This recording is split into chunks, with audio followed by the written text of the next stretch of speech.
शैतानुर्रजीम बिस्मिल्लाहिर्रहमानिर्रहीम। अज़ीज़ तलबा, आज हम 1956 के दस्तूर की तख्लीक तक कौन कौन से मराहल दरपेश आए, तारीख़ी तौर पे हम उसका जायज़ा लेंगे।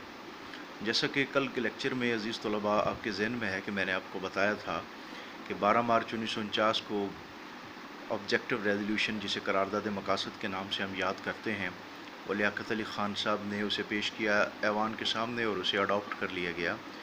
उसी रोज़ एक और बहुत अहम डेवलपमेंट हुई थी, और वो डेवलपमेंट ये थी कि एक बुनियादी उसूलों की कमेटी कायम की गई थी। और उस बुनियादी उसूलों की कमेटी जो है, उसके ज़िम्मे ये काम लगाया गया था कि आइन साज़ी की राह में जो दुश्वारियाँ हैं उसे दूर करने के लिए वो अपनी सिफारिशात मुरतब करे। और ये 25 अरकान पे मुश्तमिल एक कमेटी थी, लेकिन आगे इसे फिर 3 हिस्सों में फ़र्दर डिस्ट्रीब्यूट कर दिया गया था। उसमें से एक सब कमेटी बनाई गई थी जिसके ज़िम्मे ये था कि वो वफाक और मरकज़ के दरमियान इख्तियारात की तकसीम के हवाले से अपनी सिफारिशात पेश करेगी। दूसरी एक कमेटी कायम की गई और उसके ज़िम्मे अडल्ट फ्रेंचाइज़ के हवाले से कि बालग राय दही की बुनियाद पर अगर इंतखाबात होंगे तो कौन कौन वोट देने के लिए अहल होगा।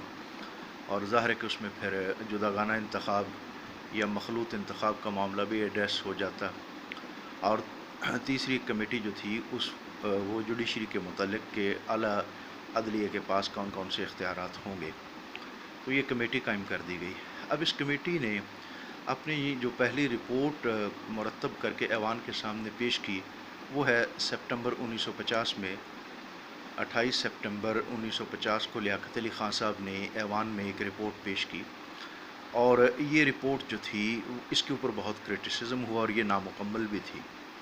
और कबल इसके कि लियाकत अली ख़ान साहब कोई दूसरी रिपोर्ट ऐवान के सामने पेश करते, उससे पहले उनकी असैसिनेशन हो गई। 16 अक्टूबर 1951 को वो शहीद हो गए पिंडी के अंदर, और उनकी जगह फिर नाज़मुद्दीन साहब आ गए।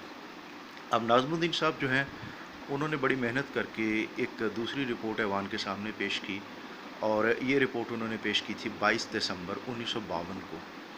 लेकिन इस रिपोर्ट के अंदर क्या था कि इसके अंदर पेरिटी का उसूल अपनाया गया था, यानी मशरक़ी पाकिस्तान और मगरबी पाकिस्तान के लिए बुनियादी तौर पे सीटों की तादाद बावजूद इसके कि आबादी में फ़र्क था, लेकिन एक ही जैसी रखी गई। 400 नशिस्तें कौमी असम्बली के लिए तजवीज़ की गईं, 200 मगरबी पाकिस्तान के लिए और 200 मशरक़ी पाकिस्तान के लिए।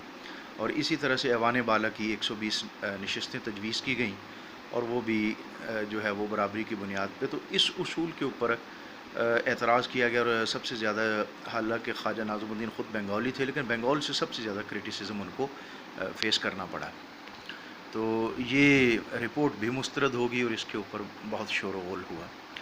इसके बाद जो फिर अगला स्टेप आता है वो ये है कि 17 अप्रैल 1953 को ग़ुलाम मोहम्मद साहब ने, जो गवर्नर जनरल थे, उन्होंने नाज़मुद्दीन साहब की हुकूमत को बरतरफ़ कर दिया, और उनकी जगह के ऊपर मोहम्मद अली बोगरा साहब, जो उस वक़्त अमेरिका में सफ़ीर मुतय्यन थे, उन्हें पाकिस्तान बुला के वज़ीर-ए-आज़म बना दिया गया।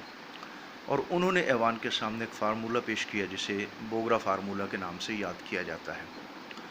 इस बोगरा फार्मूला के अंदर पॉलिटिकल साइंटिस्ट का कहना है कि एक अच्छा खासा बैलेंस फार्मूला था, और वो फार्मूला ये था कि कौमी असम्बली, जो कि हमेशा आबादी की बुनियाद पर मारज़ वजूद में आने वाला एक ऐवान होता है, और उसमें मलहूज़ ख़ातर रखा जाता है कि जिस रियासत की, यानी जिस स्टेट की या प्रोविंस की आबादी ज़्यादा, उससे ज़्यादा नशिस्तें मिलेंगी।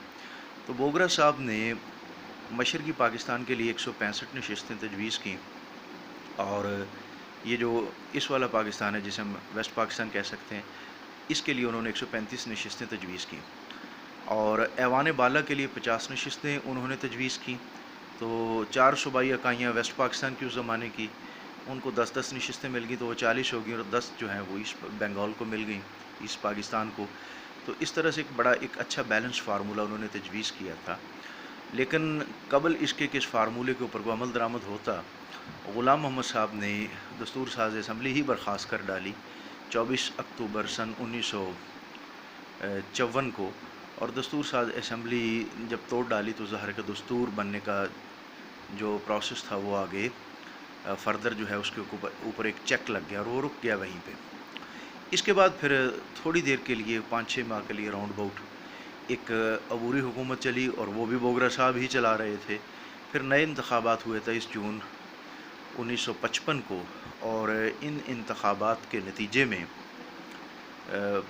مسلم لیگ جو ہے اس نے ایک مخلوط حکومت بنائی، چونکہ 80 کے ایوان کے اندر مسلم لیگ کو بمشکل جو ہے وہ 25 نشستیں مل پائی تھیں، اور باقی اتحادیوں کو ساتھ ملا کے انہوں نے حکومت بنائی، اور چودھری محمد علی صاحب نئے وزیر اعظم کے طور پہ سامنے آئے. اب چودھری محمد علی صاحب کا کریڈٹ ہے کہ انہوں نے 56 کا دستور ان کے دور میں آیا، اور 56 کے دستور کے حوالے سے جو سب سے بڑی بڑی رکاوٹیں تھیں، اس کے اندر ایک بہت بڑا مسئلہ جو تھا اس کو انہوں نے اس طرح سے حل کیا کہ ایک ون یونٹ فارمولہ دیا ہے کہ ویسٹ پاکستان جو ہے اس کی جتنی بھی ایڈمنسٹریٹو اکائیاں تھیں اور جتنی اس کے اندر ریاستیں تھیں اور جتنے صوبے تھے، ان کا انضمام کر کے ایک ہی جگہ کے اوپر ایک یونٹ بنا دیا اور اسے ایک صوبہ کہا، اور ایسٹ پاکستان جو تھا اسے ایک صوبہ کہا. تو اب وفاق جو ہے وہ 2 صوبوں پہ مشتمل تھا. اس کو ون یونٹ کے نام سے یاد کیا جاتا ہے. اور زبان کا مسئلہ تھا تو اردو اور بنگالی دونوں ہی کو جو ہے وہ قومی زبان کا درجہ دے دیا گیا. تو اس طرح سے چودھری محمد علی صاحب جو ہے وہ دستور کے رستے میں حائل رکاوٹیں دور کرنے میں کامیاب ہو گئے، اور پہلا دستور انہوں نے دیا جو کہ پھر ایوان سے منظوری کے بعد 23 مارچ 1956 کو لاگو ہو گیا، اور الحمدللہ 9 برس کے بعد ہم نے قیام پاکستان کے بعد اپنا پہلا دستور جو تھا وہ حاصل کیا اور اسے لاگو کیا. تو یہ تھے وہ کچھ مراحل جو 1956 کا دستور بننے تک درپیش تھے. تو ہم نے ایک تائرانہ اس کا جائزہ لیا. تاریخ کی کتابوں میں اس سے زیادہ بھی تفصیل موجود ہے. اگر آپ اس کے اوپر ایک اسائنمنٹ تیار کریں، مجھے چیک کروائیں، تو مجھے پتہ چل جائے گا کہ آپ کا پرسیپشن کلیئر ہوا ہے یا نہیں. اور اس کے علاوہ اگر کوئی فردر رہنمائی کی ضرورت ہو تو آپ ٹیلی فون اور کنورسیشن کے ذریعے سے بھی کر سکتے ہیں. تو آج کے لیے اتنا ہی کافی ہے. Take care of. اللہ حافظ.